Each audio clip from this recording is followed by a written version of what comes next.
قل هو الله أحد الله الصمد لم يلد ولم يولد ولم يكن له كفوا أحد. وقال النبي صلى الله عليه وسلم تبرك بالقرآن فإنه كلام الله تعالى وخرج منه. وقال النبي صلى الله عليه وسلم إذا أحب أحدكم أن يحدث ربه فليقرأ القرآن أو كما قال عليه الصلاة والسلام. صدق الله العظيم وصدق رسوله النبي الكريم ونحن على ذلك لمن الشاهدين والشاكرين والحمد لله رب العالمين. سبحانك لا علم لنا إلا ما علمتنا إنك أنت العليم الحكيم.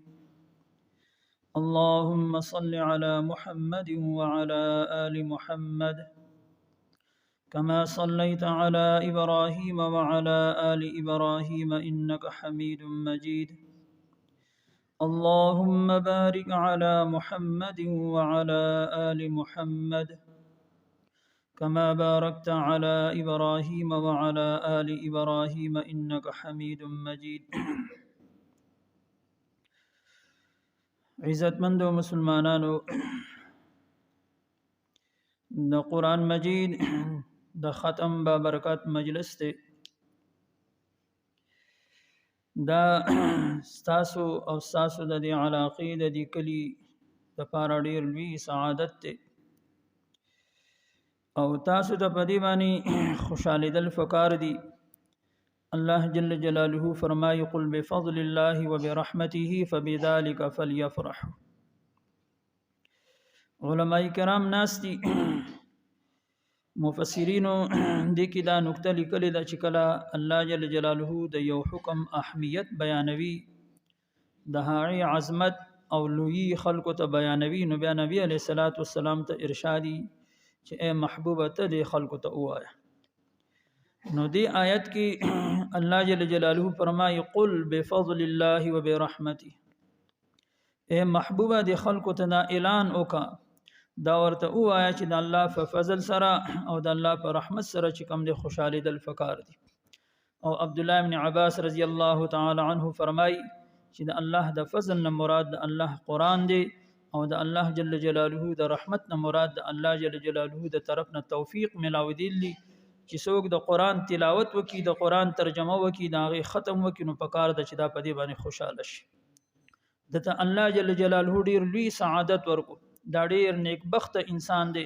دا ډېر خوش قسمته انسان دی، نو دله پر خپل خوش قسمتۍ باندې خوشاله دل پکار دي. نو تاسو لم د الله جل جلاله شکر ایستل او خوشاله دل پکار دي. او یقینا دا معمولی مجلس نه دی. روایتو کې راځي چې کله د قرآن شریف ختم کیږي او دغه د قرآن ختم کوونکی دی، نو په دې موقع باندې الله جل جلاله چې کوم د 60,000 فرشتي 60,000 فرشتي چې کوم د دا راځي او په دا ختم قرآن کې دی شرکت کوي. نو دا د فرشتو مجلس دی او دونه بابرکت کلام دی چې الله جل جلاله د خپل کلام د ختم د پاره فرشتي دلته الله جل جلاله را لېږلي. او په یو روایت کې راځي چې کله دا ختم کوونکې د قرآن د ختم نه پس دعا غواړي، نو 40,000 فرشتي په یو روایت کې راځي او په بل روایت کې 4,000 فرشتي راځي چې دا د په دعا باندې امین وایي. او په یو روایت کې راځي چې کله دا ختم کوونکې ختم کوي، نو کچېرې دی د سحر نه ختم وکي، نو د ماښامه پورې د ده لپاره 60,000 فرشتي دا د مغفرت دعاګانې غواړي. او کچېرې دی د ماښام نه د قرآن مجید ختم وکي، نو د سحره پورې ورته 60,000 فرشتي دا د مغفرت دعاګانې. او د فرشتو دعا د الله جل جلاله نه رد کوي. نو خوش نصیبه هغه کسان دي چې هغه ته الله جل جلاله د قرآن د لوی سعادت چې کوم دی دا نصیب کړي. او صحابه سره هم د دې ډیر زیات اهمیت، ځکه صحابه په دین باندې ډیر مین خلک، هغه به د دین د لپاره ډیر زیات چې کوم د ستړي کوله او د نیکی مجلسونه او د نیکی چې کوم د توفیق ملاویدلو دا مجلسونه دا به چې کوم د قتل. نو مسجد نبوي کې یو کس چې هغه د قران ډیر زیات تلاوت کولو او حضرت عبد الله بن عباس رضی الله تعالی عنہ رئیس المفسرین د خپل باندې د نبی علیہ الصلوۃ والسلام د ترزوی هم دی هغه خپل یو غلام په دې باندې مقرر کړي چې ته د دې کس خیال ساته او کله چې د قران ختم کوي نو ما ته وایي زبر هغه په دعا کې په ختم کې شریک کېږم نو هغه سره هم د دې زیات کوم د اهمیت حضرت انس بن مالک رضی الله تعالی عنہ چې د نبی علیہ الصلوۃ والسلام خادم پاتې شوی دی لس کال د نبی علیہ الصلوۃ والسلام خدمت کړي او د هغوی معمول هم دا چې کله به د قران مجید ختم کولو نو خپل اهل او عیال رشتہ داران دا به راغون کړل او هغه ته به ویل چې زه به د الله جل جلاله نه دعا غواړم د ختم نه پس او تاسو به راڅخه په هغه باندې امین وایي او د صحابه او نورسو د تابعین هم د عمل حضرت امام مجاهد رحمت الله علیه ډیر لوی مفسر او محدث تیر شوی دی متفق علیه رواتو کې دی دا امام مجاهد رحمت الله علیه فرمایي چې حضرت عتیبه رحمت الله علیه د هغوی دا معمولو چې کله به هغوی د قران ختم کولو نو ما سه به جواب را لېږلو او ما ته به دا پیغام را ولېږلو چې نن نږدې زموږ د قران ختم کون کی تاسو زموږ سرپدی با برکت مجلس کې کم نه دا شریک شي نو د ناسو کسانو د پاره د دې د لوی خوشخبری ده او چې کوم کسان بیا هغه خو زیات خوش قسمت لري چې هغه د قران د اول نواله تر اخره پورې د قران په درس کې شرکت کړي که هغه مولوی صاحب دی او که هغه د هغه اوریدونکو نور کسان دي که هغه په کورونو کې زنانه دي او که نارینه دي خو چې چاته الله جل جلاله دا سعادت نصیب کړي دي نو یقینا دا ډېر خوش نصیب انسانان دي حقوقم خلق صرف د نن ورځ باندې د قران د ختم تراغلی وي نو دیم د عددي سعادت نه محروم نه دي دیوتم الله جل جلاله دا خیر او سعادت نصیب کړي یو موقع باندې نبی علیہ الصلوۃ والسلام په خپل داسې د ختم قران په مجلس کې نبی علیہ الصلوۃ والسلام شریک شو نو یو صحابي دی حضرت ابو قبیس رضی الله تعالی عنہ دا هم راغ او دا لکشان معذور هم نو نبی علیہ الصلوۃ والسلام د هغه د خوشالولو د فارو فرمایل یا ابا قبیس ما مررت بحجر ولا شجر ولا مدر الا استغفرت لك رب اے ابو قبیسا چې په کوم ونه باندې په کوم غټه باندې او د خاوري په کوم د باندې تر را تیر شوی نو هغه ټول سره پر د الله جل جلاله نه د بخنه دعا غوښتي د پر خپل قسمت باندې خوشاله شه نو کوم خلک صرف نننی مجلس راغلی د قران د ختم مجلس ته د بابرکت مجلس نو هغه تم الله جل جلاله دا سعادت نصیب کړي چې تاسو په کوم ونه را تیر شوی په کوم غټو باندې را تیر شوی په کوم لار راغلی نو دا ټول تاسو د پر د الله جل جلاله نه د بخنه دعا غوښتي او دا به د قیامت په ورځ باندې تاسو د لپاره د سعادت سبب ګرځي د دې وجنه د هغه وجدارا چې قران د الله جل جلاله کلام دی د الله جل جلاله خبرې دي نو د قران سره چې د چا سنه نسبت پیدا شي د هغه په وجه باندې الله جل جلاله هغه ته ډیر زیات به مقام ورکوي ان الله يرفع بهذا الكتاب اقواما ويضع به اخرين چې الله جل جلاله د دې کتاب په ذریعہ باندې ډیر قومونو ته عزت ورکوي مقام ورکوي او چې کوم خلق دا شاته ورځي په دې باندې عمل نه کوي د دې تلاوت نه کوي د دې د تعلیماتو مطابق خپل ژوندۍ نه تیری نو ويضع به آخرین د هغه په وجه باندې دی بیا ذلیل شي نو دا د خوشخبری خبره د موږ تاسو په خپل قسمت باندې خوشاله شو او الله جل جلاله دی مولانا ته د دې جزای خیر ورکړي چې دی با برکت مجلس کې مونږ تم چې کم نه د شرکت دغه را کو موقع راکړه الله جل جلاله دی دنیا آخرت کې دی ته د دې بدلی ورکړي غنی چې کله ټول قران هغه په خپل باندې تاسو ته ویل شنو دا دوه درې سورتونه هغه تاسو ته ویل شو خدا د دې زمون سره د مینې او د خیر خوای چې کم نه دغه فیصله و نه ته الله جل جلاله دی ته د دې پورا اجرونه ثوابونه ورکي او الله جل جلاله د دې په علم او په عمل کې او په عمر کې برکت واچي زما عزتمند قرآن داسې عظیم شان کتاب دی چې د دې د فضیلت لپاره دا یو خبره کافی ده چې دا د الله جل جلاله خبرې دي دا د الله جل جلاله کلام دی علماء کرام ناسي مخکینی کتابونه دام الله جل جلاله نازل کړي دي، تورات ته، انجیل له، زبور ده یا نور صحیفی دي. هغه د الله جل جلاله کتابونه دي، خو د الله جل جلاله خبرې نه دي، د الله جل جلاله کلام نه دي. دی باندې اوس علماء کرام پوهیږي. هو ساده جبه کې تدون هم چې هغه د الله جل جلاله لیکل شوی کتابونه قومونه ته را لېږل شوي، خو د الله جل جلاله خبرې او کلام نه و. خدای او قرآن مجید دا د الله جل جلاله د ذات نه راوتی خبرې دي، د الله جل جلاله خبرې دي. ځکه نبی علیه الصلاۃ والسلام فرمایل تبرک بالقرآن فانه کلام الله وخرج منه. اے خلکو د قرآن نه برکت حاصل کړئ، ځکه دا د الله جل جلاله کلام دی، د الله جل جلاله خبرې دي او د الله جل جلاله د ذات نه راوتی دي. نو دا یو فضیلت دام د قرآن نه دی د لپاره کافي دی. د چا په زړه کې چې د الله جل جلاله مینه او محبت وي، نو د هغه لپاره بیا دا ډېر لوی چې کوم دی فضیلت دی. حضرت عکرمه رضی الله تعالی عنہ د ابو جهل زوی دی، خو الله جل جلاله ته ایمان نصیب کړي، جلیل القدر صحابي دی. هغه د قرآن سره دونه مینه وه چې کله مې د قرآن تلاوت کولو، نو دا قرآن به راواغ سوال به د خپل سینې سره ولګو، بیا به خپل کو او جړل به او فرمایل به هذا کلام ربی، هذا کلام ربی، دا زما د رب کلام دی، دا زما د رب خبرې دي. نو په دې مینه او محبت باندې چې څوک د قرآن تلاوت کوي، نو هغه ته الله جل جلاله بیا دنیا کې عزت ورکوي او په آخرت کې بیا هغه ته الله جل جلاله عزت ورکوي.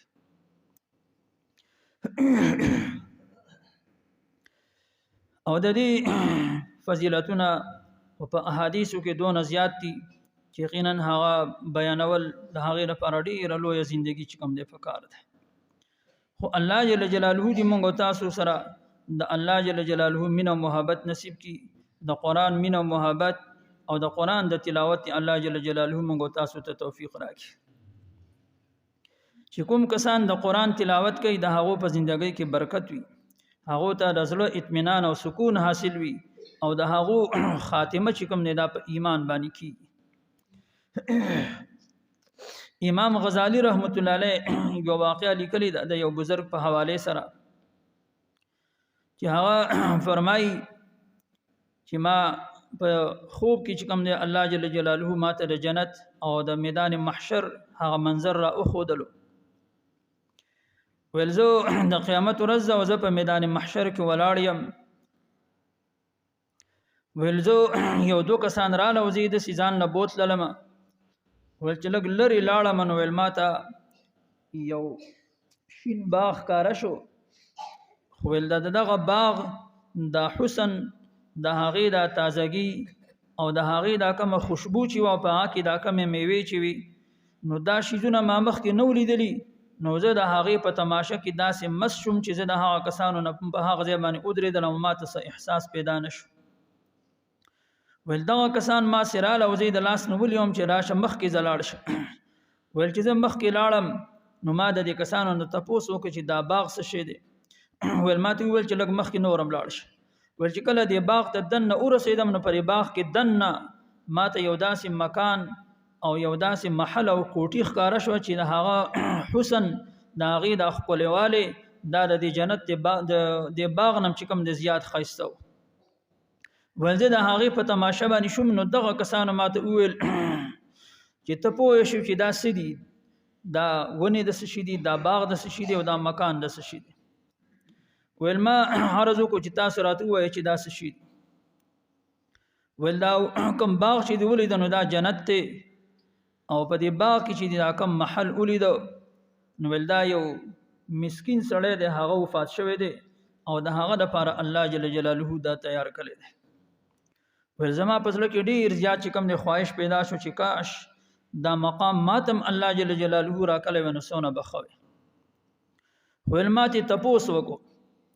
چې دا انسان خو ډېر خوش نصیبه انسان دی چې دونه بهترین جنت ولا الله جل جلاله ورکو او دونه بهترین مکان ولا الله جل جلاله ورکوي، د ده خو به ډېر زیات لوی عمل وي. ویل هغه کسان ها حقیقت کې فرشتي ویل ما ته وویل چې زمونږ هم دا ګمان و چې تا ته به د دې سړي په عمل باندې دغه کېږي چې دا به ډېر لوی عمل والی او څوک به دا عمل نشي کولی. ویل ما ته وویل چې تم دا عمل کولی شي او تم دا مقام او مرتبه حاصل ول شي او کته دا عمل وکي ډیر معمولی عمل دی ولمات تاسو کو چې ولې به نکوم فما ته عمل اخی چې زم د دې سړی دا مرتبه او د دا مقام حاصل کم ولمات ویل چې د دې سړی صرف دا یو عمل لې چې دا سحر او ماخام د قران تلاوت کوي بس نور سلی عمل نشته دی خو سحر چې را پاسي هم د قران تلاوت کوي او ماسپخین ما مازیګرم چې کوم د قران تلاوت کوي د هغه په بدله کې الله جل جلاله دته دا مقام ورکړي ندی وای نه زما عزت پند د قران تلاوت دا د خپل ځان لپاره سعادت وګړو سحر را پاسو نو خوش نصیب خو هغه انسان نه چې هغه د تهجد توفیق ملاو شي او د تهجد په وخت کې را پاسي منځ وکي د منځ نه پس کوم د الله جل جلاله د خپل حاجات او دعاګانې وغواړي او بیا که د مانزه پورې وخت ویني د قران تلاوت وکي خپل ذکر او اذکار وکي او که یو سړی وای چې تهجد ته نشم را پاسېدل مانزه ته را پاسېږم نو بیا کم از کم د مانزه نه پس بیا موږ د قران را واخلو او د هغه تلاوت وکړو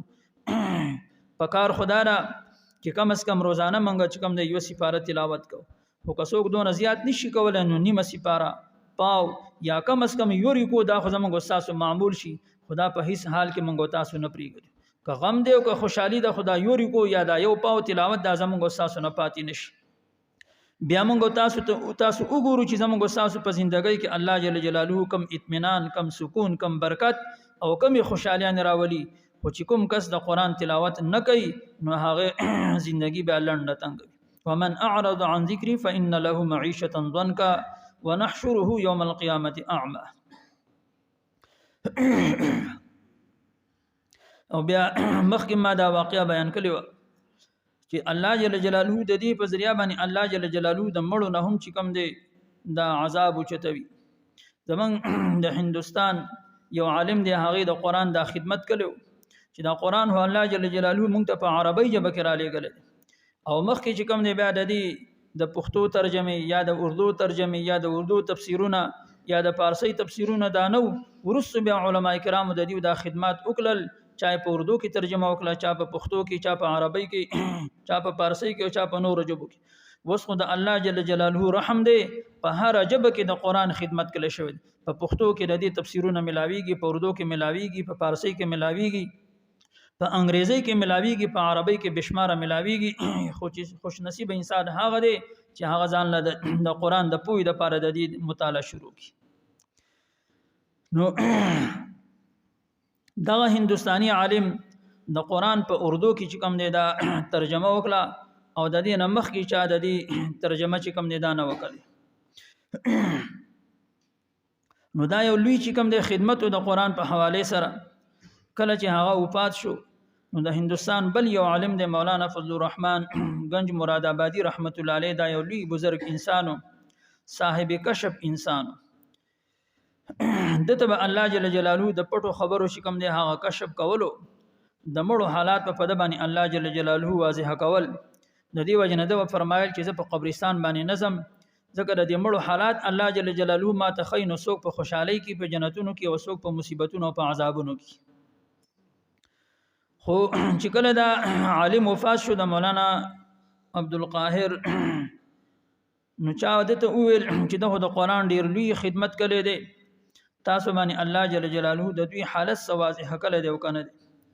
نو دوی ویل چې او کله دا وفات شو زلالم د قبر سره مراقبه وکړه نو الله جل جلاله دو خبرې په ما باندې کولا وکړي ولیو دا چې د الله جل جلاله ډیر لوی جنت او ډیر خسته جنت ورکړي خو ول دوی خبر راته الله جل جلاله د دې خدمت تسلینا دا او خدلا چې الله جل جلاله په دربار کې کله د روح پیش کړي شو او ته او فرمایله شو چې دا هغه انسان د چې ساده کلام د ټولو نه اول په اردو ژبه کې خدمت کړي دی ول الله جل جلاله ما ته فرمایل دی پرشتو ته فرمایل چې د هغه سیله ور کوي چې د سفرې قبرستان کې تر د 14 میلو پوری سلور طرفه چې کوم د کوم کسان مدفون دي دفن دي د هغه نه عذاب اوچت کړي نو د یو کس چې کوم د هغه د قران دونه خدمت کړي چې سب ترجمه کړي دا او د هغه د وفات توجنه الله جل جلاله د 64 میله پوری د نور مړو نه عذاب اوچتوي نو دا سونه خوش نصیب انسان دی نو پدې سعادت باندې خوشاله دل پکار دي ترجمه کوون کی هغولم چې کوم نه دا د الله جل جلاله سعادت ته او چا ترجمه اوریدلی یا سو کې په ناظره باندې وای نو هغه د خپل قسمت باندې کوم نه دا خوشاله شي. خو عزتمند اصل لاره چې قران د الله جل جلاله زموږ استاد د پاره د عمل لپاره را لېږل کتاب انزلناه مبارک لیدبروا آیاته وليتذكر اولو الالباب. دا یو داسې عظیم الشان کتاب دی. کتاب تنوین د تعظیم د پاره د علما کرام په دې باندې پوي. دا یو داسې عظیم الشان کتاب دی چې الله جل جلاله فرمایي چې ما نازل کړی دی دا زما کتاب دی. خود سره پاره من نازل کړی لیدبروا آیاته وليتذكر اولو الالباب. چې د دې په آیاتونو کې غور فکر وکړي شي چې دا خلق په دې باندې ځان پوهه کی چې دا د الله جل جلاله کلام دې مونږ ته را لېږل دي. خدا ډیره د افسوس خبره ده چې نن زموږ معاشره دي حتی رسیدلې ده چې د موبایل لپاره خو د هر چا سره ټیم شته. که 24 غنټې موبایل ته څوک ناسي نو دا څوک نه وای چې دې ته د دې د قتل لپاره د دې د استعمال لپاره چې کوم نظام سره وخت نشته. که د ملګرو سره په غب شپ شي نو غنټې په غنټې باندې تیر شي څوک دا نه وای چې د ملګرو سره د ملاقات لپاره زما سره چې کوم د وخت نشته. کله دنیا کارونه شي نو زندګیانه په هغه کې تیر شي خو څوک دانه وای چې د کار کول لپاره زما سره وخت نشته. خو افسوس دارې کشر د الله جل جلاله د کلام خبر راشي چیرته مولوی صاحب درس کوي یا چې کوم د مدرسې خبر راشي یا څوک ته دا و چې د قران تلاوت ولې نه کوي نو بیا چې کوم د مختلف قسم باندې قتل کیږي وای زمونږ سره ټیم نشته دی یا ستړی شوی يم یا چې کوم د زمونږ جبې کار نه کوي نو دا د شیطان هغه وسوسې. پکار خدا وا څنګه چې زمونږ استاد په موبایل کې نن سبا میسج راشي نو که په مانځ کې ولاړ نو ډیر خلک داسي چې په مانځ کې دا موبایل لاوالي او هغه خپل میسج وګوري چې ماته د چا دوست طرف نه رشتہ دار د طرف نه پیغام هونه دی راغله سوای.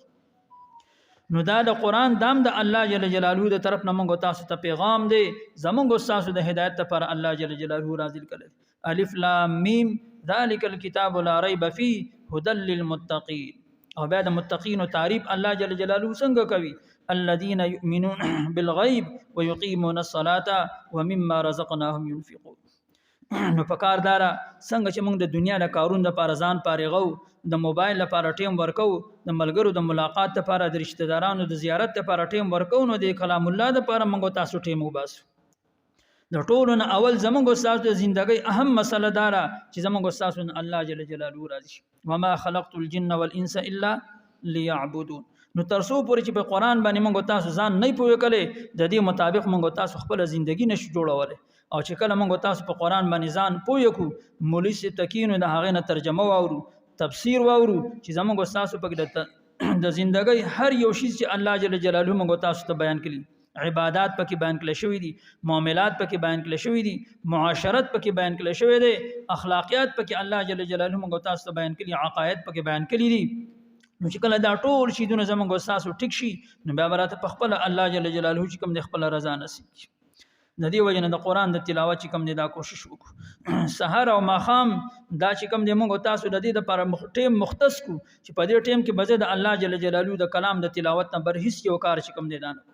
نو چې کوم کسان هغه د قران ناظره ویل دا نو د نن چې کوم نه د الله جل جلاله سره دا عهد وکړو چې الله د نن نمبخ کې سونه د غفلت ژوندۍ تیر شوی هغه باندې مافي وغاړو او د نن پس به کوم نه ضرور د قران روزانه یو سپاره تلاوت دو سپاره تلاوت یا کم از کم یو پاو دا به ضرور د قران تلاوت کو.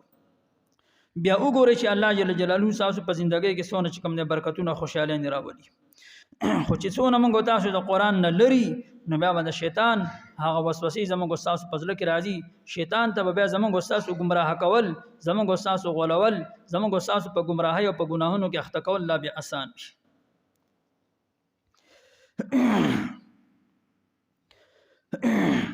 او د هغه په وجه باندې زموږ استاد معاشره چې موږ تاسو نن د قران نه لري نو سونه چې کوم دي زیاته خراب ده. دا د فتنو دور دی. حضرت علی رضی الله تعالی عنہ روایت ته چې نبی علیہ الصلوۃ والسلام او فرمایل ستكون فتنه اے خلقو عن قریب بچ کم د فتنې راشي. صحابه خډیر زیات چې کم د هوشیار او عقلمن خلقو پورا نه د نبی علیہ الصلوۃ والسلام نه تاسو کو مل مخرج یا رسول الله چې کله فتنې راځي نو د فتنو راتل خو یقیني دي ځکه تاره خبر راکو خو اې د الله رسول دې فتنو نه بخلاصي کو پسبانه. نو نبی علیہ الصلوۃ والسلام وت فرمایل کتاب الله تعالی دغه پیتونه د خلاصې یو ذریعہ تاسو لپاره دا چې تاسو قران چې د الله جل جلاله کلام دی د تاسو غاړه ورکړي په دې باندې ځان پوهه کوي د دې د تعلیماتو مطابق تاسو خپل ژوندۍ تیر کوي او د دې تلاوت شروع کوي نو دغه پیتونه به الله جل جلاله تاسو چې کوم د اخلاص کی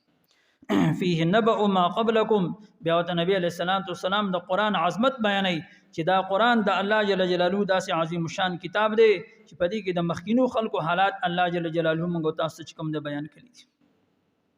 د عادیانو حالات دي د سمودیانو حالات دي د نوح علیہ الصلوۃ والسلام د قوم حال له د لوط علیه الصلوۃ والسلام چې کوم د قوم حال له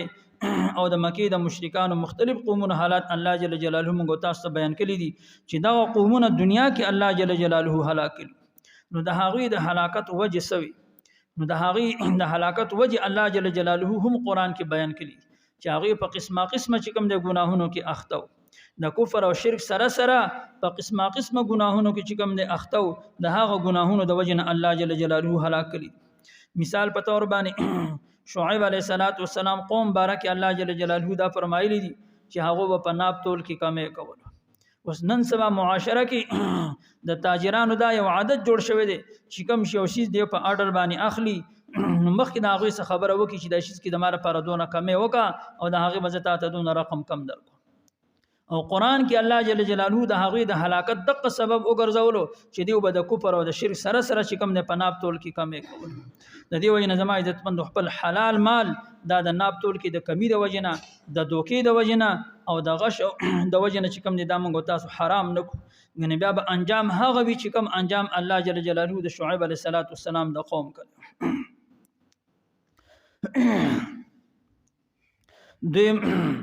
د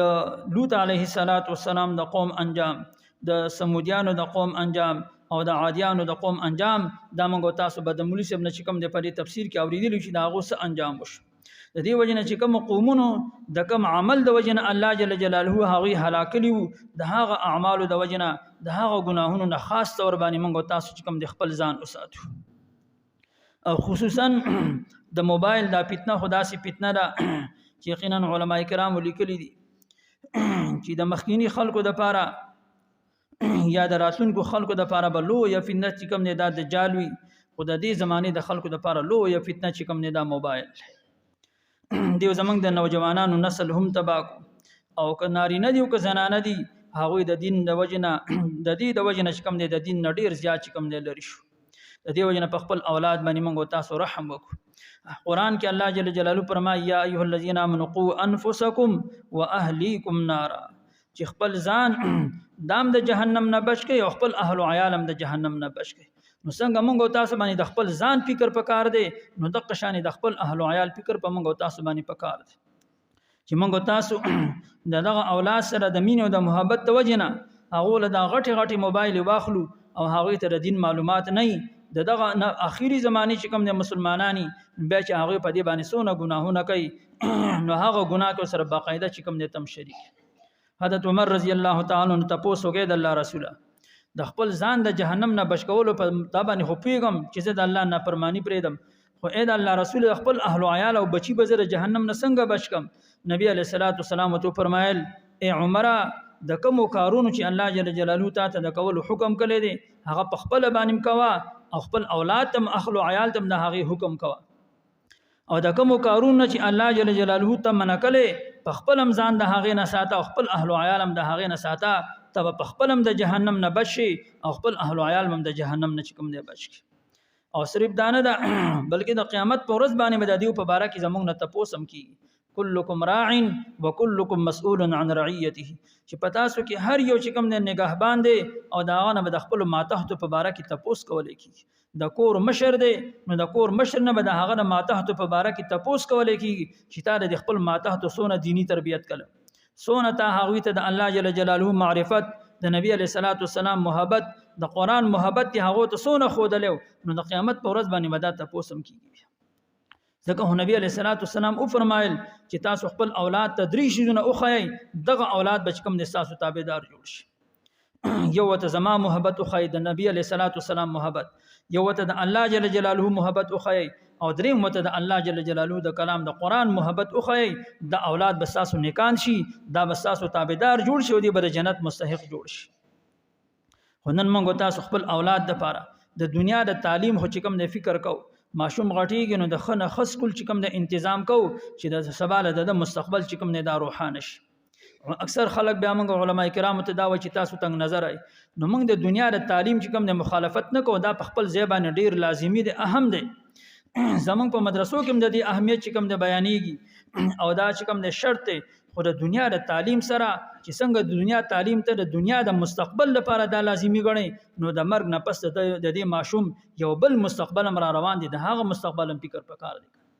د دنیا د مستقبل هو په تکلیف سره نو ام بتیر شي ختم بشي که په خوشحالي سره نو ام به ختم بشي تیر بشي خو د مرګ نه پس کوم مستقبل را روان دي نو زما عزتمن د هغه ابتدا خوشته دی خو انتهای نشته دی. نو چې ته د 50 پیتو کالو د هغه لپاره فکر کې نو دا هغه نه ختمېدون کې مستقبل خو بلم فکر وکړه کنه چې دا ماشوم هم د دنیا نه روان دي زما راځي دا هم د دنیا نه زی د هغه جان کې وبره د سکی دنیا کې هم څوک رشتہ دار مرسته وکي د قوم او د چم د علاقه خلک به سره مرسته وکي د دنیا لا ژوندۍ به تیر شي او که هغه مستقبل خراب شون ال تخو سره به هیڅوک مرسته نشي کولای. د دې وجه نه موږ وایو چې د خپل اولاد ته د دنیا د تعلیم سره سره چې کوم دی دینی تعلیم ورکا چې دا اولاد ستا تابعدار هم جوړ شي د دنیا مستقبل هم خشي او د آخرت مستقبل هم خشي. کدا الکان دی او کدا جنکې الحمدلله مونږ ته الله جل جلاله داسې ماحول داسې ملک راکړی دی چې پدې کې د الکانو مدرسې بشمار دي د جنکو مدرسې چې کوم د پکې بشمار دي او د دوانو تربیت الله الحمدلله په داسې طریقې سره کیږي چې والدین 100% د هغې نه مطمئن دي.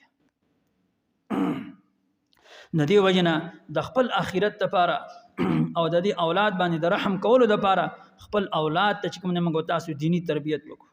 دینی مدرسو ته ولېږو که هغه نارینه دي او که هغه زنانه دي څنګه چې موږ تاسو په دې باندې سکول وایو د سکول نه هغې نه منع کوو د سکول ټولې خرچې موږ تاسو د هغې برداشت کوو نو دغه شانې د دینی مدرسو کې د هغې په نیمه باندې منځ کوم د خرچې نه کېږي او چې دغه اولاد په دغه دینی مدرسو کې چې کوم د سبقونه ووایي نو سبا له به موږ تاسو چې کوم د په قبرونو کې پراته بیا به د هغو د وجې نه موږ تاسو چې کوم د الله جل جلاله خیرونه راکوي. حضرت عیسی علیه السلام د قرآن د برکت د وجې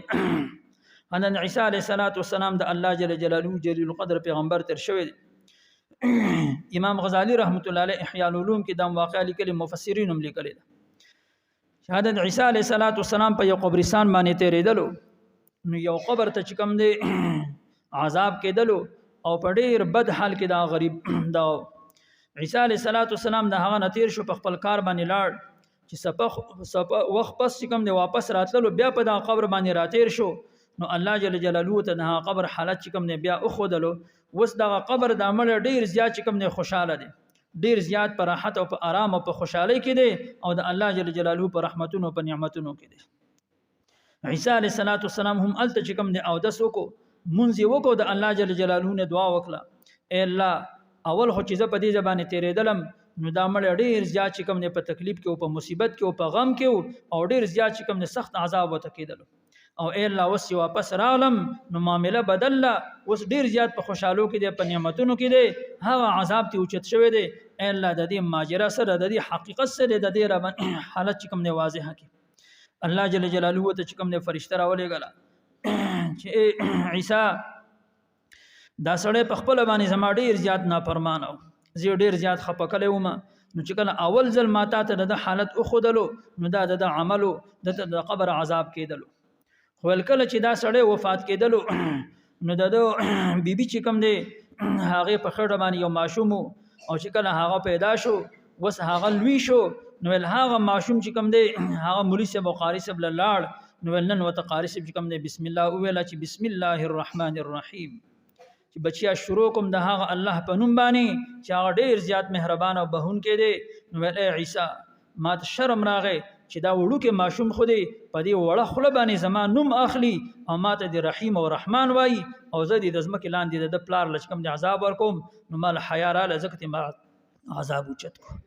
نو زما عزت من دا حالات په موږ تاسو سره روان دي د دې مرګ نه موږ تاسو انکار نکو سبال به موت په قبرونو کې پراته زما واست اولاد دا بچ کم د دین خدمت کوي د قران خدمت وکي د قران تلاوتونه وکي عبادتونه وکي او د هغه ثواب به موږ تاسو چې کم نه ملاوي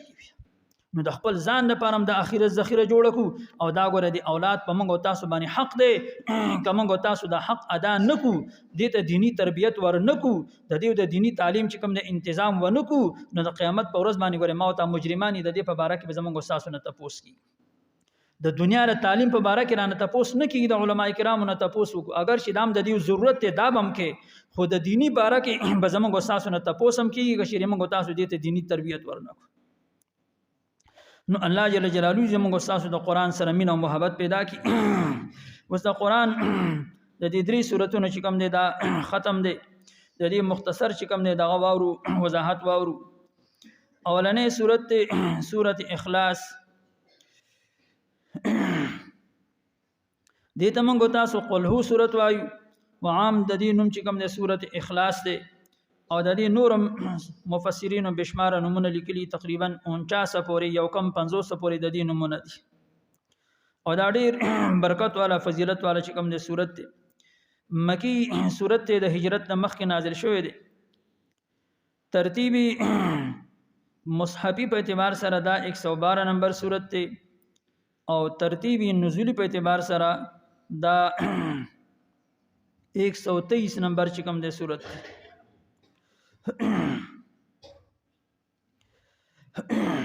شان نزول د دې صورت دا ده چې د مکی مشرکان هغه په دار الندوه کې چې د هغوی د مشورې ځای او د هغوی پارلیمنټو دا راجم شو او دای مشوره وکړه چې دا کوم سړی د پیغمبري داوا کوي د ملګری خو ډیر زیات شو چې موږ د دې اوس تنظیم ونکو نو ورځ په ورځ باندې د دې د ملګری زیاتی او دا به زمنګ د پاره د نقصان سبب وګرځي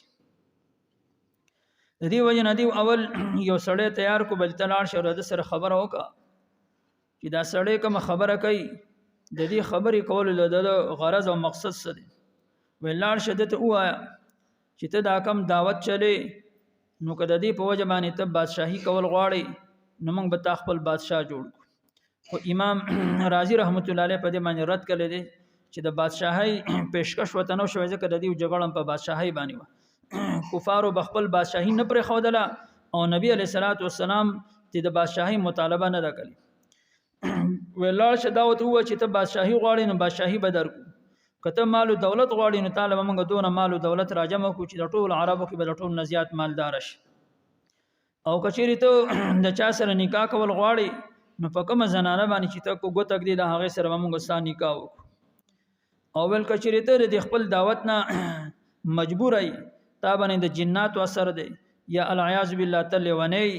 یا د باندې بل صدا دی نو موږ بستاره علاج تنظیم وکړو د هغه خرچه به موږ برداشت کو خو ته د خپل دعوت پرې دا تا په موږ په پوره قوم کې چې کوم د اختلاف پیدا کو دغه کس راغی نبی علیہ الصلوۃ والسلام په مخ کې دا درې وانه خبرې شکم دی وکړي نبی علیہ الصلوۃ والسلام تو فرمایل چې زه تاسو نه صرف د یوې خبرې مطالبه کوم باقی نه تاسو نه بادشاہي غواړم نه تاسو نه مال او دولت غواړم نه زما نکاح ته ضرورت شته دی نه زلې ونیم نه با منی د جناتو سره اثر شته دی زما یو مطالبه دار چې تاسو دا وایي چې لا اله الا الله هغه کس کله د نبی علیہ الصلوۃ والسلام دا خبر واوریدله نو واپس راغی او د خپل سرداران چې کې ابو جهل او دا نور غړ سرداران د دار الندوه کې ناس هغه ته د نبی علیہ الصلوۃ والسلام دا پیغام را ورسول نو دی ابو جهل ملعون دا ویل چې زمام دا ګمانو چې دا به زموږ هیڅ یو مطالبه قبول نکي او دا به هم دغه مطالبه نو بیا دی خپل منځ کې دا مشوره وکړه چې دا سړی نور هیڅ نه غواړي زموږ نصیب دا مطالبه کوي چې لا اله الا الله او آی نو زموږ د خبره من ولینه نو دی ابو جهل ملعون بیا ویل چې مونږ خو د دې بنو هاشم سره په هر میدان باندې مقابله کړې ده مونږ د دیو نه چې کوم د شابانه نه په هر میدان کې زمونږ د دیو سره مقابله کدیو د حاجیانو خدمت کوي نو موږ د حاجیانو خدمت کوو کدی زمزم په موقع باندې د خلکو خدمت کوي نو موږ خدمت کوو دی عرفات کې د خلکو خدمت کوي نو موږ خدمت کوو، کدی سخاوت کوي نو موږ د دیونه په شابه نه کدی د بهادرۍ مظاهره کوي نو موږ د دیونه سکم نه. خو اوس په دې کې دا یو سړی دی د نبوت داوا کوي او په مونږ کې نبی څوک نشته، نو که چیرې مونږ د نبوت ومنو بیا خو هغه زمونږ مقابله وګټله، بیا زمونږ سرداری ختم شوه. د دې وجه نه مونږ د خبره چې کوم نه دانه شو منودله. نو بیا مشوره وکړه چې کله دا زمونږ نه یو خبره مطالبه کوي او مونږ د خبره نه منو نه د نبزان په سبا نه خلاصو. نو بیا دی دا مطالبه وکړه او په یو روایت کې دام راځي چې يهوديانو او نصارا وته هم دا ویل چې تاسو لاړ شئ او د دې سړینا د دې خبره مطالبه وکړي چې ته د کوم رب طرف ته مونږ رابلې، د کوم الله جل جلاله طرف ته مونږ رابلې، نو د نسب مونږ ته بیان کا، د حقیقت مونږ ته بیان کا چې د نسب څوک دی، د خاندان څوک دی. نو دغه سړی راغی او بیا چې کوم دی نبی علیہ الصلوۃ والسلام ته فرمایل چې زمونږ مشران دا وایي چې کوم الله طرف ته مونږ رابلی نو د الله جل جلاله نسب مونږ ته بیان کړي چې دا خاندان څوک دی او د هغه قبیله څوک ده، د هغه مور او پلار څوک دي. نبی علیہ الصلوۃ والسلام ډیر زیات خپه شو، ول دی ځان ته سرداري نسبت کوي، ځان ته بادشاہان او پوی وای او دی د الله جل جلاله د نسب په باره کې تپوس کوي. نو نبی علیہ الصلوۃ والسلام په دې پریشانای کې چې جبريل علیه السلام راغی او دا سورته نازل کو قل هو الله احد الله الصمد لم يلد ولم يولد ولم يكن له كفوا احد. پدې کې الله جل جلاله د خلکو چې کوم دی جواب وکړو چې الله جل جلاله د نسب نه پاک دی، الله جل جلاله د مور او پلار نه پاک دی، الله جل جلاله د اولاد نه پاک دی. تاسو د الله جل جلاله د نسب په اړه کې ولې تاسو کوئ؟ او فضائل هددي صورت کوم د روایتو کو ډیر زیات راغلي. یو روایت کې راځي چې دا ثلث القرآن دی، د قرآن درېمه حصہ ده، مطلب دا څوک چې درې ځله آیت کړي دا سورت مبارک تلاوت کی نو د تم الله جل جلاله د پورا قرآن چې کوم دی دا ثواب ورکړي. او په یو روایت کې راځي ابن کثیر رحمت الله علیه هم خپل تفسیر کې لیکلي او فضائل قرآن کې شیخ زکریا رحمت الله علیه هم لیکلي دي، احیاء العلوم کې هم دي او تقریبا اکثر مفسرین دا هم لیکلي دي. او په کنز العلمال کې دا ټول روایت شته چې کوم کس 50 ځله د دې سورت تلاوت وکي نو الله جل جلاله د هغه د 500 کالو ګناهونه معاف کوي. او په یو روایت کې دي چې څوک 200 ځله دا سورت تلاوت کی نو الله جل جلاله یو روایت کې راځي چې د 500 کالو ګناهونه معاف کوي او په یو روایت کې راځي چې الله جل جلاله د 200 کالو د هغه ګناهونه معاف کوي. نو اوس په سورت اخلاص 50 ځله ویل یا 200 ځله ویل یا کم از کم لزل یا 3 ځله ویل په دې باندې کوم نه دونه وخت نه لګي. خو خوش نصیب هغه خلک دي چې هغه د خپل معمول جوړ کی په هر وخت د دې تلاوت کوي نو هغه د الله جل جلاله دا ټول چې کوم د ثوابونه ورکړي. ابن کثیر رحمت الله علیه یو بل روایت راوړی دی چې حضرت د انس بن مالک رحمت رضی الله تعالی عنہ روایت ده چې نبی علیه الصلاۃ والسلام ناس ته او حضرت جبرئیل امین راغی او ته فرمایل چې د الله جل جلاله دا پیغام دی چې د حضرت معاویه بن معاویه لیسی هغه وفات شوی دی او اې د الله رسول تاسو د هغه جنازه کول غواړئ کنه غواړئ. دو روایت راوړي. په یو روایت کې داري چې جبرئیل علیه السلام نبی علیه السلام ته اول چې کوم دی د معاویه بن معاویه لیسی هغه مقام اخذلو چې ډېر نورانی فرشتي راغلي دي او ډېر پرسکون چې کوم دی ماحول له نبی علیه السلام ته پوسو کو چې نن د انور او دا ماحول او دا سکون د مخکینی په شان نه د هغه وجه صدا. نو جبرئیل امین وته فرمایل چې معاویه بن معاویه لیسی دا وفات شوی دی او فرشتي د هغه د جنازې لپاره راغلي دي، ځکه دا نورانیت دی، ځکه دا سکون دی او ځکه چې کوم نه دارنا ده. او په یو روایت کې راځي چې جبرئیل علیه السلام راغی او نبی علیه السلام ته فرمایل چې الله جل جلاله فرمایي چې معاویه بن معاویه لیسی دا وفات شوی دی، تاسو په باندې جنازه کول غواړئ؟ نبی علیه السلام فرمایل چې او جبرئیل علیه السلام د هغه د لاش پورې چې څونه رکعاتونه دای ختم کړل د هغه لاش د نبی علیه الصلاۃ والسلام مخشته شو. نبی علیه الصلاۃ والسلام په هغه باندې کوم نه جنازه وکړه او ورسره دو صفونه چې کوم نه د پرشتو او په هر یو سب کې چې کوم د اویا زره پرشتي ولاړې وي نو 1.5 لاک پرشتیم د هغه په جنازه کې شرکت وکړو. نبی علیه الصلاۃ والسلام په هغه باندې جنازه وکړه نو بیا نبی علیه الصلاۃ والسلام تاسو وکړو چې اے جبرئیل دې صحابي صدا سي عمل چې الله جل جلاله ولدون لوی مقام ورکو چې ماته د جنازې حکم او 1.5 لاک پرشتي د هغه په جنازه کې شرکت کوي د عمل سو. جبرئیل امین وته فرمایل اے د الله رسوله د دې عمل دا و چې د سورته اخلاص تلاوت ډیر زیات کولو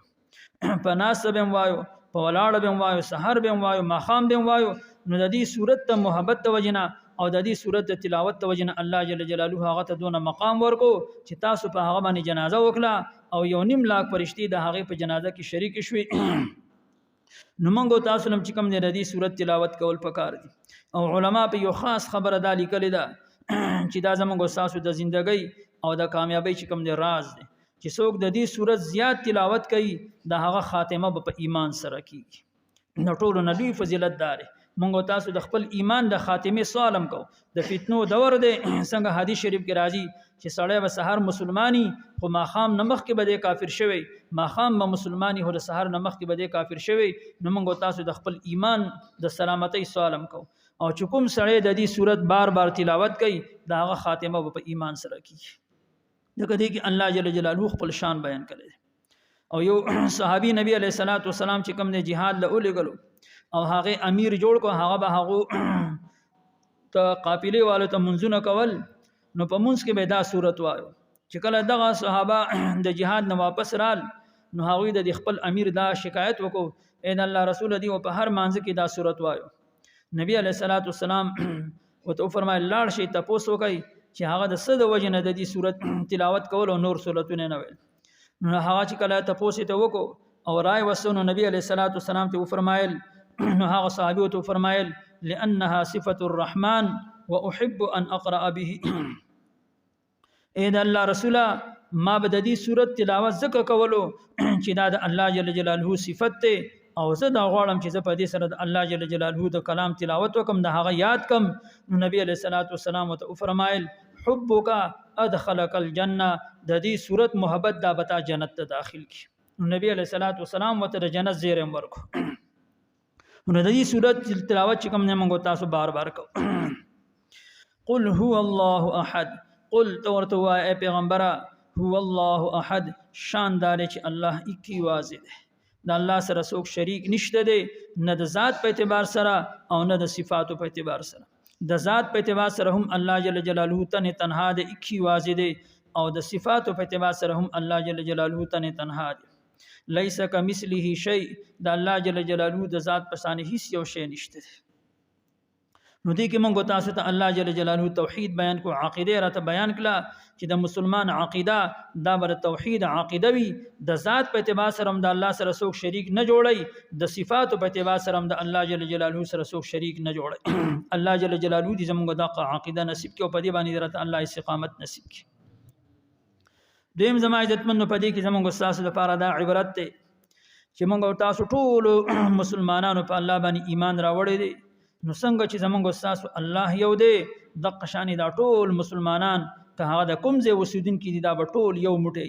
انما المؤمنون اخوه د دنیا د ټولي دنیا مسلمانان دا به یو ورور پشانی وي دا به یو ورور وي اگر چې دا د پاکستان اوسیدونکي دی کدا د افغانستان اوسیدونکي دی کدا د امریکای او د بل ملک دی خو د دې ټولو غم او درد دا به د یو ورور پشانی وي. څنګه حدیث شریف کې راځي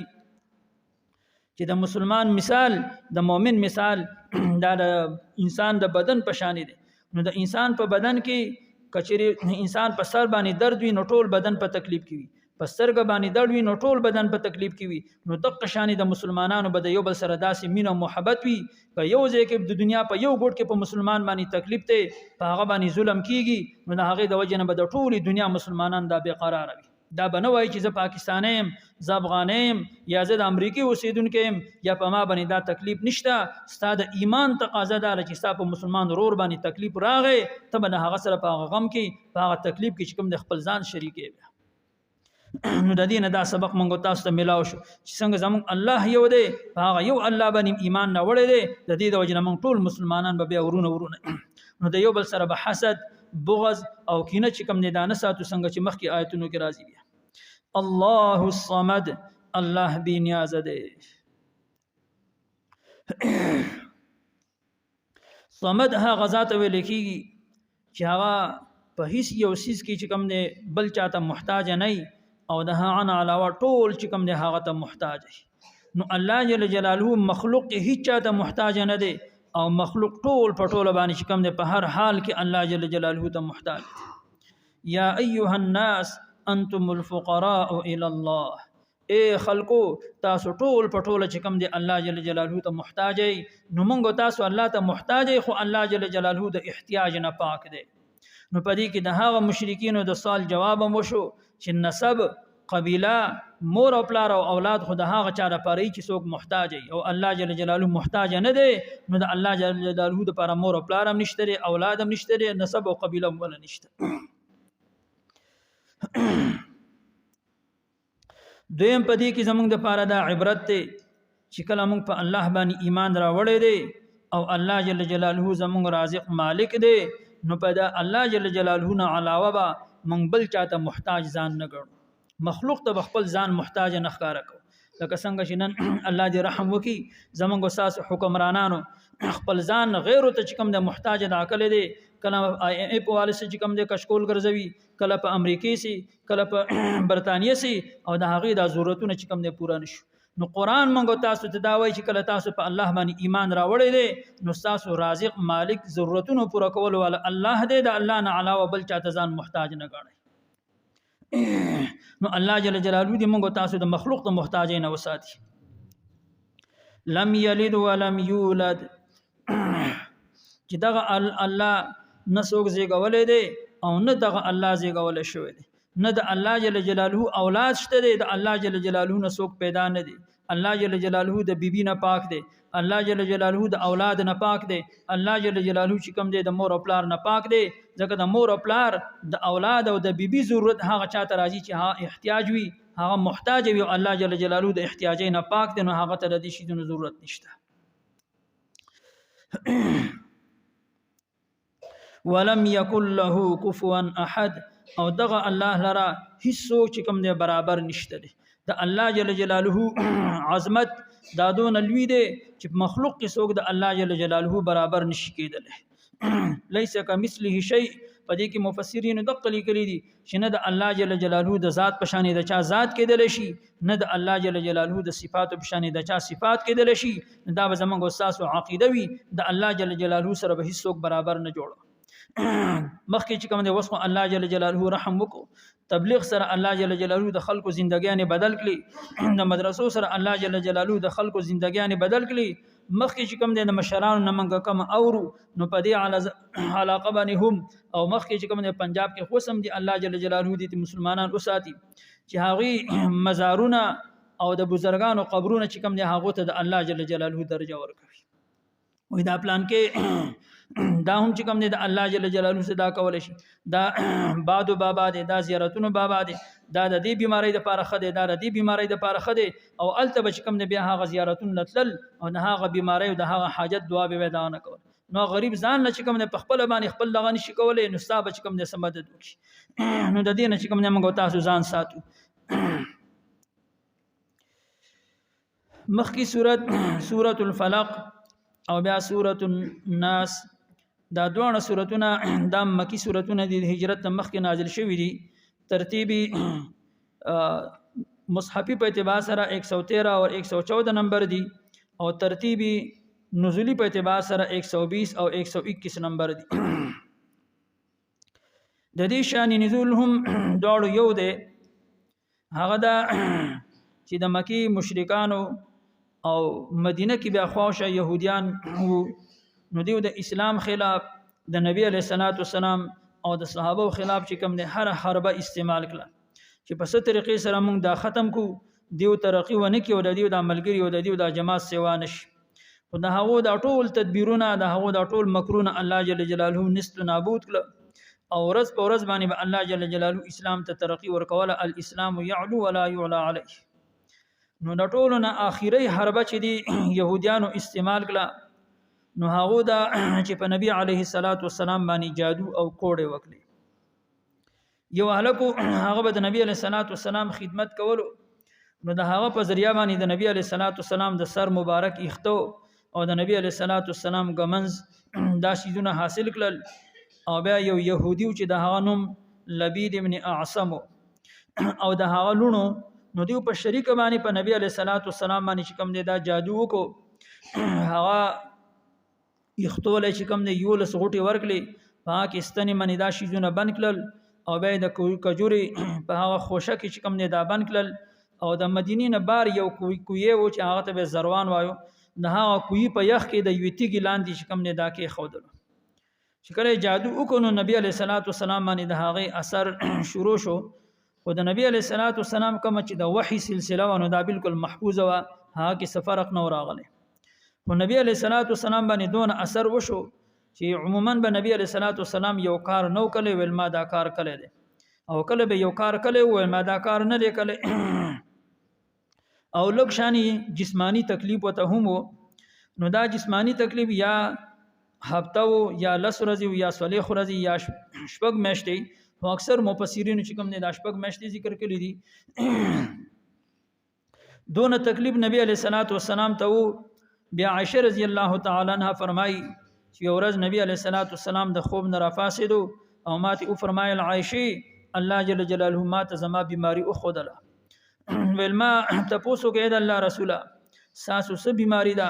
نو الله جل جلاله ماته او خودل چې په ما باندې چا سحر کړي ول دو کسان رال حقیقت کې الله جل جلاله فرشتي را لګلې یو د سر ته ودرېدله او بل د خپوته نو د سر والا د فرشتہ د خپو والا فرشتي نه تپوس کوي چې په دې حالت باندې څه چل شوې دي نو هغه ته وایي چې په دې باندې جادو کړي بیا ته تپوس کوي چې جادو پیچا کړي دي نو هغه ته وایي چې لبید ابن اعصم يهودي کړي ول چیرته خو دې نو ول زروان کوی کې لاندې چې کم دې خو دې د تیګ لاندې د غټي لاندې خو دې چې کله نبی علیہ الصلوۃ والسلام را پاسې دلو نبی حضرت علی رضی الله تعالی عنہ او نور صحابه چې کوم نه دار او وختل او هغه ته د غشان اول چې لاړ شي زروان کوی کې به د غټي لاندې تاسو ته دا شي جون ملاو شو دا راوړی چې کله دا علی رضی الله تعالی عنہ نور صحابه لاړ نو دون سخت جادویی کړو چې دا کوی خواوشه کمی ونی وی دا هغه د خپل هيئت او د شکل چې کوم نظام بدل شوی او دغه کوی دا وبو داسې سری شوی وي لکه څنګه چې په وبو کې نکریز واچي او د نکریزو دا رنگ پکې دا شي د قشانې دا وبو تکي جوړی شوی سری شوی وي. حضرت علی رضی الله تعالی عنہ صحابه هغه شی زین راواغسل نبی علیہ الصلوۃ والسلام ته راوړل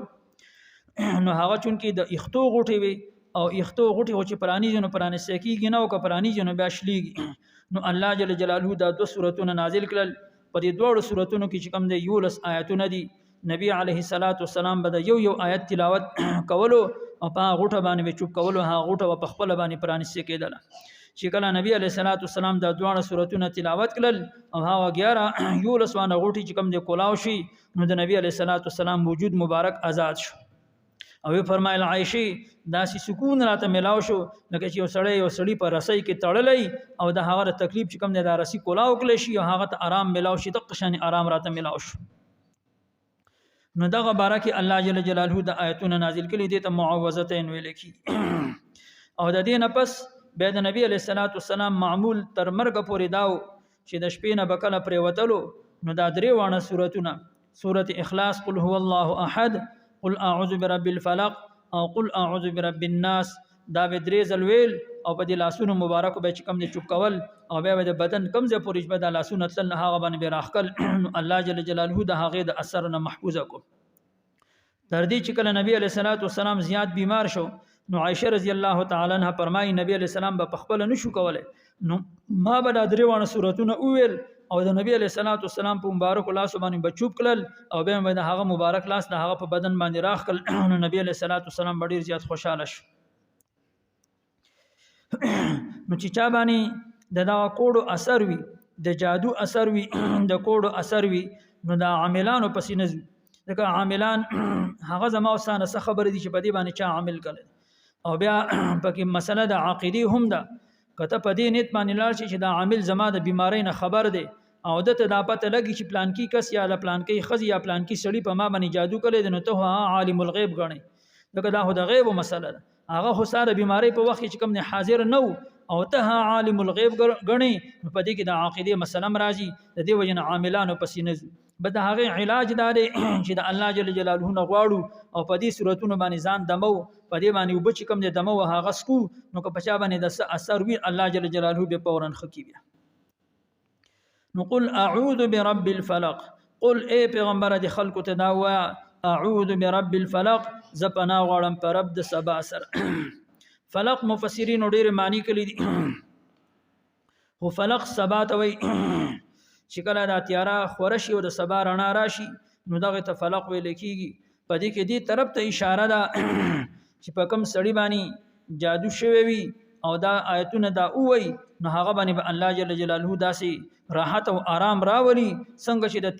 تیارې د وجه نه سړی ته يروي تکلیف یو رڼا راشي هغه خوشاله شنو د قشان راحت او آرام به الله جل جلاله راولي قل اعوذ برب الفلق چې ز پناه غواړم پر رب د سبا سره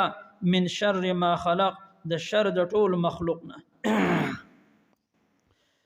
چې د سبا پر رب سره د ټول مخلوق د شر نه چې کوم نه دا پناه غواړم نو چې کله ټول مخلوق د شر نه تا د الله په نوم باندې پناه وغوښته نو الله جل جلاله به تا ته د ټول مخلوق د شر نه چې کوم نه بیا پناه درکړي ومن شر غاسق او د شر د هغه تیارینا اذا وقب کله چې دا خورش نو د غاسق نه مراد تیاره ده او تیاره او د تیاری ذکر کړي چې عموما کم شیزونه دا انسان ته تکلیف رسوي که هغه مار لړم دی یا نور شیزونه دي غله دي ډاکوان دي یا دغه حاسدان چې په سړی باندې کوړی کوي جادو کوي نو دی دا عمل بیا د شپې کوي د ورځې خود خلکو نه یریږي خود الله یې رنشته دی نو بیا په پټه په تیاره کې دا کوي نو ځکه او فرمایل چې من شر غاسق د شر د تیارې نه اذا وقب چې کله دا خورش او په یو روایت کې راځي عائشہ رضی الله تعالی عنها فرمایي چې د سپوږمۍ شپه موږ بار تر اوته نبی علیہ الصلوۃ والسلام ماته متوجي شو وی فرمایل اے عائشہ د الله جل جلاله پناه غواړه د دې غاسق نه او سپوږمۍ طرف ته اشاره وکړه چې دا هغه غاسق دی نو ته د دې د شر نه کوم نه د الله جل جلاله پناه غواړه خو مفسرین د هغه توجیه دا کوي چونکه د سپوږمۍ ظهور دا د شپې کیږي او دلته چې کوم نه د غاسق نه مراد تیاره ده مراد دا چې د شپې د شر چې هغه هر شي دی د هغه نه ته پناه غواړه د الله جل جلاله په ذات سره ومن شر النفاثات في العقد او د شر د هغه پوکي وخون کې د خزونه فی العقد چې په غوټو کې نفاسات یا خود دې وجه نه راوړو چې په نبی علیہ الصلوۃ والسلام باندې دا کم جادو کوډ شوی نو دا د لبید ابن اعصم لونو کلی نو دا هغه تبا سره چې کم نه دا راوړو یا دا چې دا مسله عموما زنانو کې د سړو په نسبت باندې زیات سړی خو که د چا سره حسد بغض اوساتی نو هغه الله جل جلاله طاقت ورکړي بیات د مټ په زور باندې چې کم نه هغه خپل حسد او بغض او بدله اخلي خو زنانه چون کې کمزوري وي کاغه د چا سره حسد بغض ساتي نو د څه خدای هغه نه بدله انتقام نشي اغسله نو بعد هغه زور په دا کوړو باندې وباسي دویم چون کې هغه د حدیث پرانا کې ناقصات العقل ناقصات الدين هم دي د عقل په اعتبار سره هم کمزوري دي د دین په اعتبار سره هم کمزوري دي نو شیطان بیا هغه ډیر زر چې کم نه دوکه کوي نو په زنانو کې دا بیماریاں ذاتی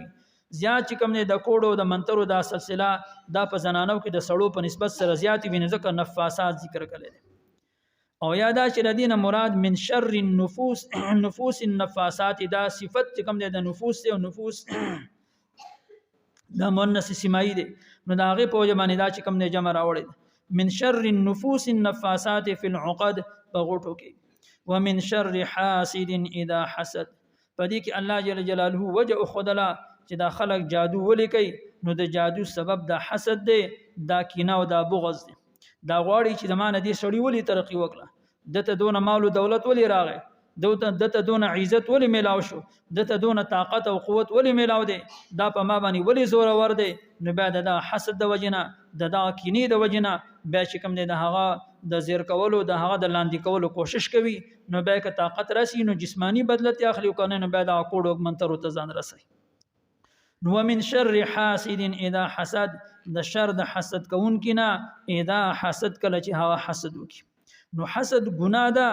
خو چې کله د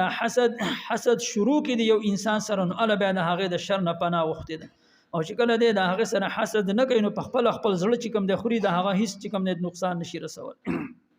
او دا ګناه الحسد ياكل الحسنات كما تاكل النار الحطب حسد دا لوی ګناه ده او دا د انسان د نیکی داسې سيزي لکه څنګه چې په اور باندې وچ ډکی کیدي سرګړې پکې دی هغه یو لمبه وکی ختم شي نو د قشان د حسد د وجنه ساټول نیکی ضایع شي دیم سورۃ الناس دا مکی سورۃ په دې موقع باندې نازل شوې ده هم د دې غرض لپاره الله جل جلاله نازل کړي خو په دې مخکینی سورۃ کې د جسمانی تکلیف ذکر او د هغه نه د پناه غختلو الله جل جلاله ذکر وکړو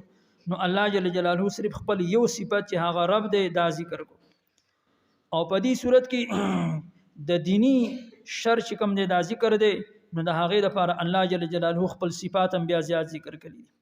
قل اعوذ برب الناس قل تو اے پیغمبر اعوذ برب الناس زپنا غړم پر رب د خلقو ملک الناس چې هغه بادشاہ د خلقو دی الہ الناس او معبود د خلقو دی من شر الوسواس د شر د هغه وسوسې اچون کینا الخناس یاغه شاته کیدون کی دی الذي هغه يوسوس في صدور الناس چې د وسوسې اچوي په هغه زلونو د خلقو کې من الجنه والناس چې هغه د پیریانو د انسانانو دی نو دې صورت کې الله جل جلاله د مخلوق د شر نه هم د پناه غختلو ذکر کړي او د شیطان او د ابلیس چې زمونږ استاد حقيقي دشمن دی او زمونږ استاد سره په دشمنی زمونږ استاد په گمراه کول باندې د الله جل جلاله په مخ کې باندې کوم د قسمونه خوړلي فبعزتك لاغوينهم اجمعين کله چې د ادم علیه السلام ته سجده ونکړه او الله جل جلاله دې ملعون کو د خپل رحمت نه لري کو نو بیا د فرعون مهلت د شیطان او ابلیس چې کوم د الله جل جلاله نه مهلت وغوښته ربي انظرني الى يوم يبعثون اے الله د قیامت ورځې پورې ماته مهلت راکړي چې ماته مرګ ناراضي نو الله جل جلاله دا دعا قبول کړه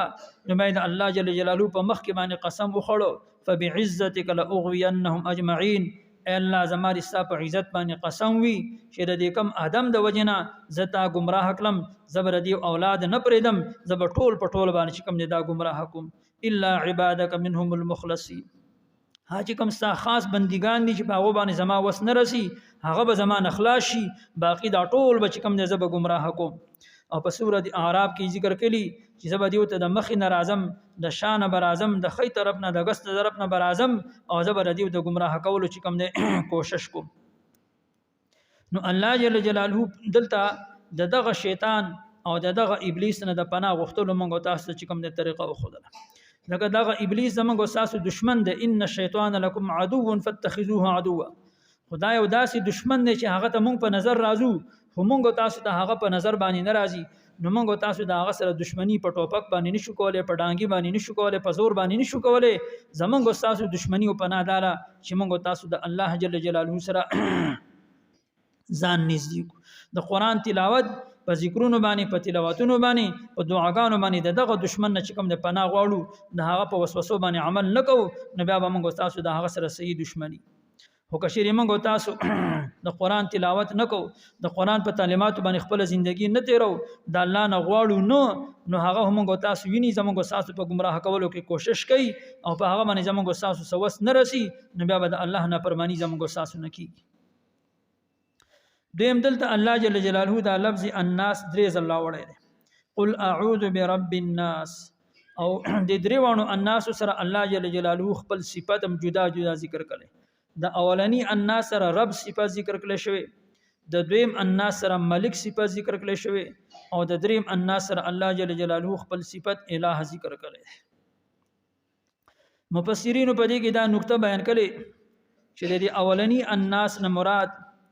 دا ماشومان دي، هغه ماشومان چې دا بلوغ ته نه رسیدلي،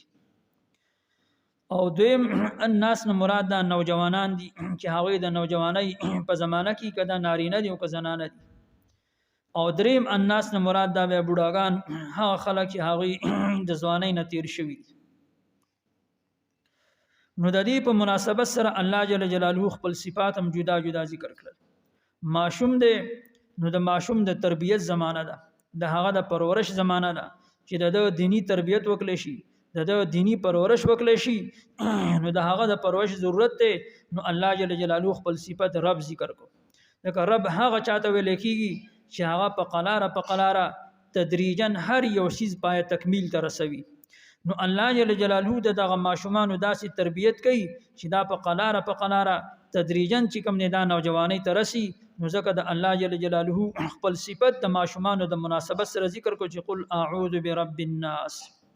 چې زه پناه غواړم په رب د خلکو او د خلکو نه مراد ماشومان دي. نو قل اعوذ برب الناس مطلب دا چې زه پناه غواړم په رب د ماشومان باندې د شر د ماشومان نه،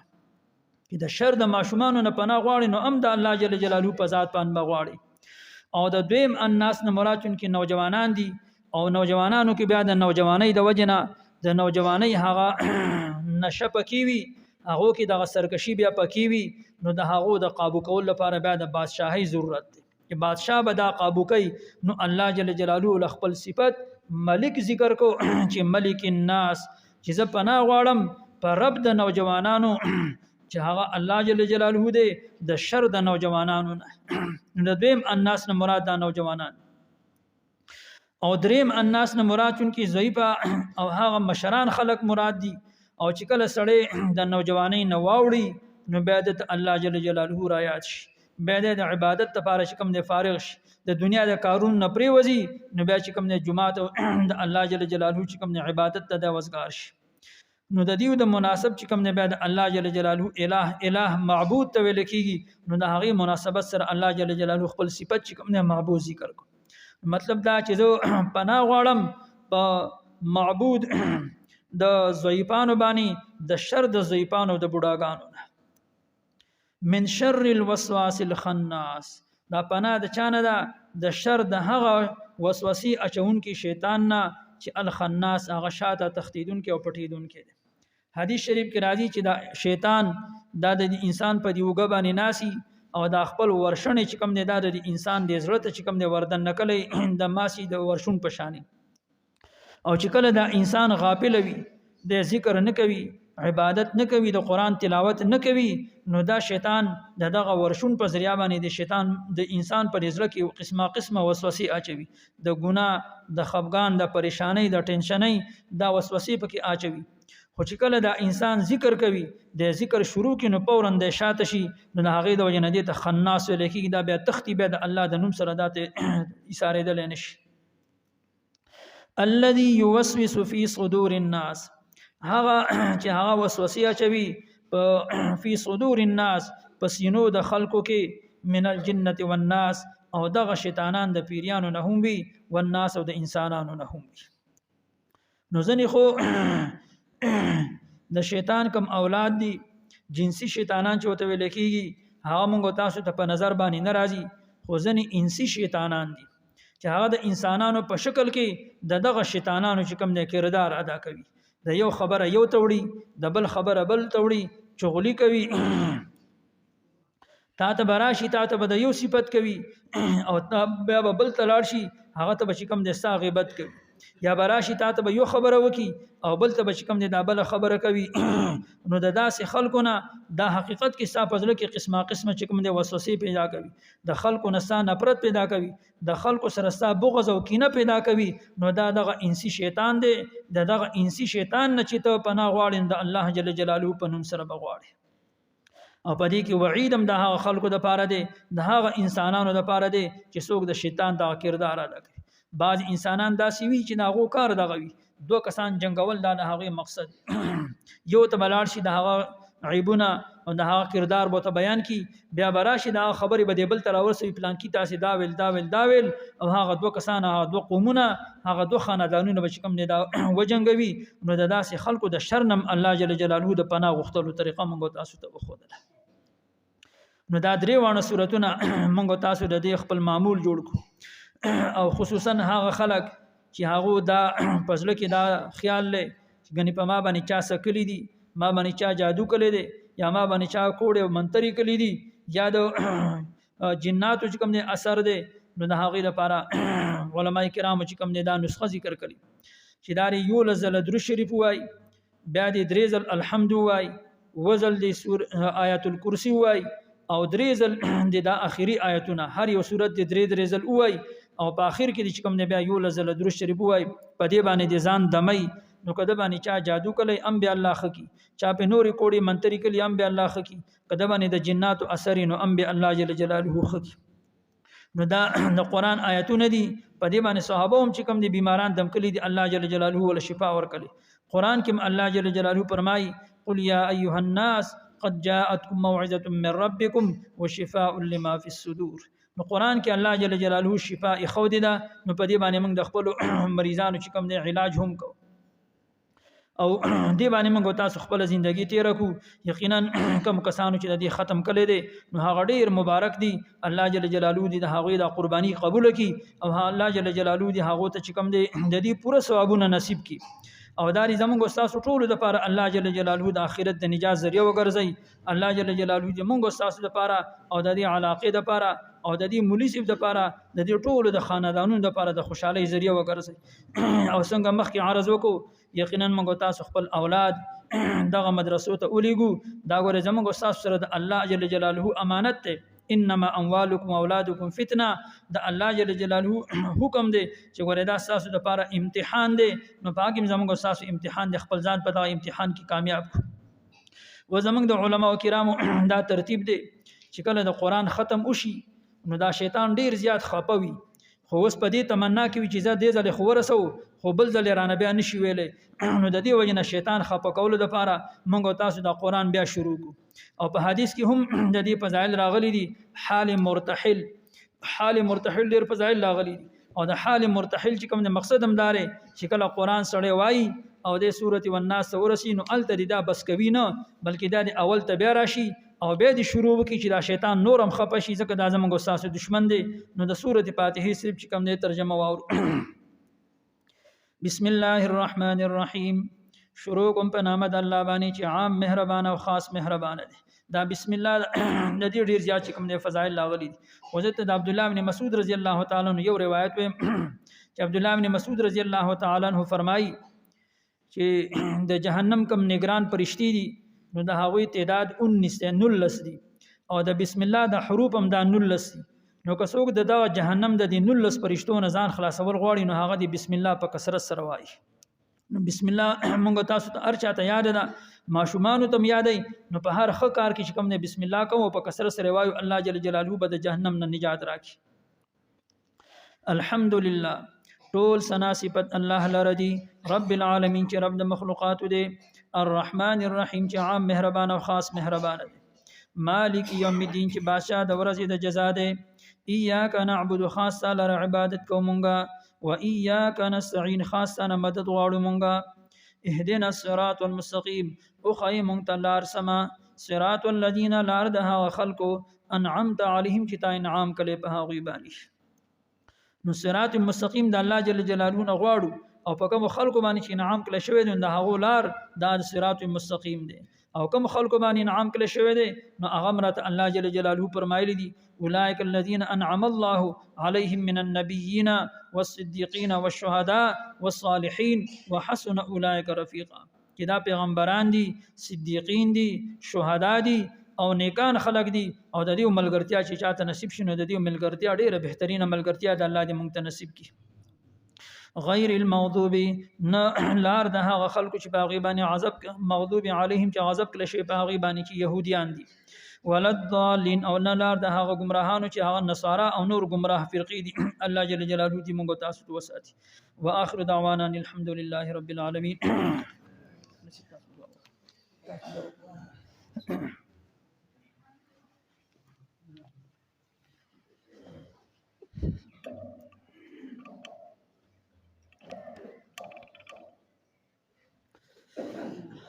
الحمد لله رب العالمين والعاقبة للمتقين والصلاة والسلام على رسوله محمد وآله وأصحابه أجمعين.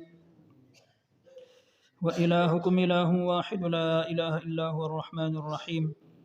ألف لام ميم. الله لا إله إلا هو الرحمن الرحيم. الله لا إله إلا هو الحي القيوم. يا رب لك الحمد كما ينبغي لجلال وجهك وعظيم سلطانك. اللهم لك الحمد كما أنت أهله، فصل وسلم على سيدنا محمد كما أنت أهله، وافعل بنا ما أنت أهله، فإنك أهل التقوى وأهل المغفرة. اللهم صل على سيدنا محمد عبدك ورسولك، وصل على المؤمنين والمؤمنات والمسلمين والمسلمات.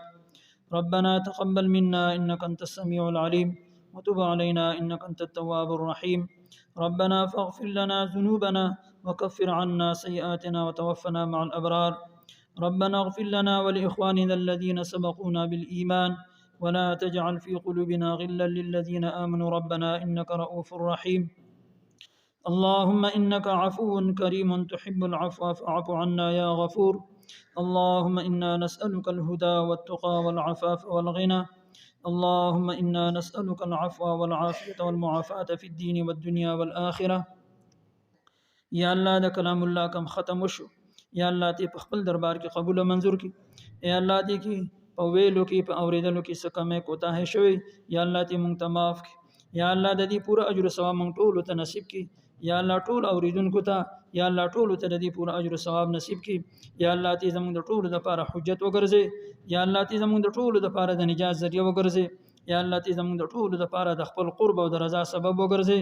یا الله د خپل کلام په برکت باندې زموږ د ټولو نه د خپل رضا اعلان وکړي. ای الله زموږ مخکینی او وروستنی ټول ګناهونه معاف کړي.